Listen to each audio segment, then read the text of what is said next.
Okay, gang, what I want to do tonight is to start off with a pop quiz. So here goes. What is the first commandment God gives Israel? You want to jump in? Love the Lord your God with all your heart, all your mind, all your soul. Very good answer, but the wrong one. Nor is it the verse that follows, by the way. You will have no other gods before me. That's really part B of the first one, of which is part A. Try again. Love the Lord your God, and your neighbor as yourself. Deuteronomy 6, Leviticus 19. Nope. Not them either. Comes from Exodus chapter 12, verse 2. It says, "This month will be the first of months for you." I'll get back to that verse in just a minute. But it raises a question, why that? Or as the title of the Drash suggests, what's the big deal about the new moon? After all, as we begin to understand it, well, it does have something to do with the Exodus and with Passover, and even Psalm 81 reminded us of that yet again. And that's important. But there's more to it than that. And then additionally, or plus, we have some interesting insights and lessons for us found in this particular celebration. So it raises what I might call a subtitle to the Drash. In that case, why so little buzz concerning Rosh Chodesh? The Sabbath before the first of Nisan, in which Passover falls, is called Shabbat HaKodesh, or the Sabbath of the month. And so we read in the text, Exodus 12, the very first commandment given to the Israelites, which says, "This month shall be to you the beginning of months. It shall be the first month of the year to you." Now, I'm not going to get distracted by calendar calculations here. Somebody else quite recently did get distracted by that. I won't go any further because you've obviously connected with the reference. But it is to mark a very special beginning for us. But what makes this commandment worthy of being the first? Well, it's so significant that the great medieval rabbi, in his Rashi, in his commentary on Genesis, suggests that the entire Torah should have started with this command. Further, there are many major texts of what we call the oral law, which describe precisely how the new month is in fact declared and decided. And in many circles to this very day, on the Saturday night following a new moon, you can see bands of traditional Jews in front of their synagogues reciting praises to God and even dancing while gazing up at the new moon in a ceremony called Kiddush Levana, or the sanctification of the moon. So, how do we explain such strange actions? Well, first of all, this commandment to mark the month was given when the Israelites were undergoing their transformation from a loose-knit group of slaves into a nation of free people. And the essential difference between a slave and a free person could well be summarized in one word, and that word is time. A slave's time is not his or her own. Therefore, when the Jewish people were about to become a free people, God addresses their new status. And so God's first commandment to them reflects the contrast between what they had suffered for 400 years and what they were now beginning, hence the beginning of months, beginning to achieve, namely mastery over time as well as over their own destiny. Mastery over time and one's own destiny, in a wonderful book called simply The Sabbath by the great Rabbi Abraham Joshua Heschel. That's an important concept. That's an important perspective. And it's a reminder that we all need to know what is important. It's important to get things right. It's important to have the right perspectives and the right values. Not long ago, two boys were playing baseball. The pitcher threw the ball, and the batter connected with a loud crack of the bat. Yeah, I know, he wasn't using aluminum. "Wow," the pitcher said, "it's a run home." The batter looked perplexed and said, "Don't you mean a home run?" Fischer said, no, I mean a run home. You just hit the ball through the neighbor's window. Yeah, it is important to get things in the right order. Today, the blessing for the new month can be said from 3 to 14 days after the first day of the month. And concerning this blessing, the great sages of old, the rabbis of the Talmud, said the following. Listen carefully. Whoever pronounces the benediction over the new moon. By the way, who is that whoever tonight? All of us. Okay, that's a good thing, as you hear. Whoever does that welcomes, as it were, the presence of the Shekinah. Their way of saying God among them.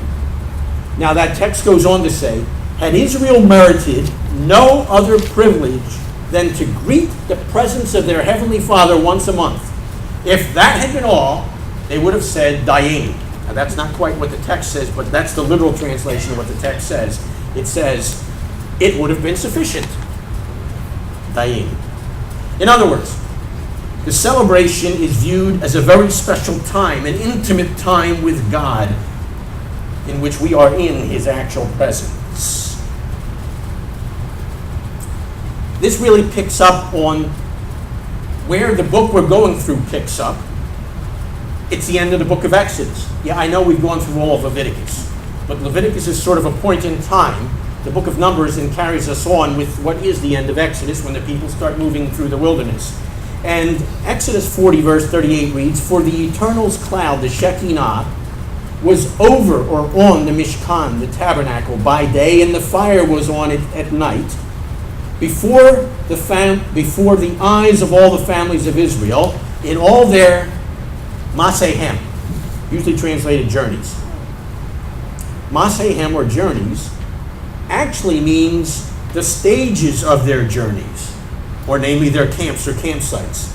As they journeyed, as Exodus 40 says, and as Numbers indicates for us as we go through the book, the cloud would stop and it would rest at a place where they were supposed to do what? Set up camp. This use of Masehem as camp, therefore, and not journey, is similar to the text we'll read in several weeks, Numbers 33:1, which says, these are the journeys of the families of Israel, using this term. And that text goes on, after talking about journeys, it goes on and lists the campsites. Not the journeys, but the resting places. You see, a resting place is actually a journey, and Hebrews 4 points this out as well. It's a place from which you start out again. It's just a campsite. That's why a campsite is called a journey. Now, I would guess that our lives do often seem to have many resting places and not quite so many settlements. In many ways, as in the book we're going through in our readings, we are always on our journeys. But God gives us rest along the way. And He personally goes with us, as He did for ancient Israel. Now, as Numbers 10 also indicates, this holiday was to be a reminder of God Himself. Therefore, it serves to remind us that God is the creator of the universe, of the sun, the moon, the stars, the black holes, and those strange fuzzy strings that have all kinds of interesting matter. Everything. He's also the king over all of our lives, the days, the weeks, the months, the years, as our Shabbat blessings, which we recited tonight and we do from time to time, remind us as well. So we can come to Him as Father, as the sages of the Talmud reminded us, and we do so because He is, the technical term is Redeemer, we probably better understand it, Liberator, as indicated in our liturgy for this day, in our worship for this day. But more on that shortly. Furthermore, the sanctification of the moon, that first commandment that we as Jews receive as a people, the sanctification of the new moon should not be seen as the one that just happens to be first. Because frankly, friends, and you should know this well, nothing in the Torah just happens. So the firstborn commandment to God's firstborn people reveals some basic truths about the Jewish people. And we can see the great significance of this commandment because prior to the fixing of the calendar for all subsequent generations that took place, some 1800 or a little more than that years ago, prior to that time, the new moon was established on the basis of witnesses' testimony in court. And the halakha, the prescribed guidelines for how we are to behave, listen to this, even allowed these witnesses to desecrate the Sabbath in order to get to the Sanhedrin in Jerusalem as soon as possible. Tells you something of the importance of this celebration. When their testimony was finally accepted, the Sanhedrin declared the month is sanctified. The month is sanctified. Now, even today, when eyewitnesses have not been required for centuries because we have the calendar, the Sabbath before the new month is known as Shabbat Mevorchim, the Sabbath of the blessing of the new moon. You know, God's in the business of blessing. We need to be in the business of receiving those blessings. And so a special prayer requesting requesting a month of life, peace, and various blessings, the one we did tonight, is in fact chanted or recited. Now, the day before the new moon appears, and you know, I got to sort of, how should I put it, qualify that statement, because you are well aware of the fact that the new moon doesn't really appear, because the point of the new moon is that nothing appears in the sky, okay? So the day before the new moon appears in that understanding, when the sky is pitch black, listen to what it's called. It's called Yom Kippur Katan. You'll recognize the first part. Katan is little. So mini Yom Kippur. And for some traditional Jews, it is in fact a fast day. The first day of the month, in this situation, is the significant festival called Rosh Chodesh. By the way, one of the traditions is that women are freed from certain domestic tasks. This has to do with their absence, as tradition understands it, at the worship of the golden calf. Fasting and mourning are forbidden during this time. But all of this raises a further question: why this fascination with and focus on the moon? Now, in the portion in which this commandment is given, Parshat Bo, Exodus 12, we as Jews find ourselves still in Egypt. Egypt, a land where the calendar followed the sun. Now, it has been pointed out that when we as Jews were given this first commandment, we were actually given more than just a guideline telling us to start counting months according to lunar cycles. We were given, friends, a whole new way of life that would stand in sharp contrast to life in Egypt. A whole new way of life that would stand in sharp contrast to life in Egypt. In fact, all of the Torah, as has been noted by a number of scholars, one of the better ones, is also one of the ones out of print, the Bible against this environment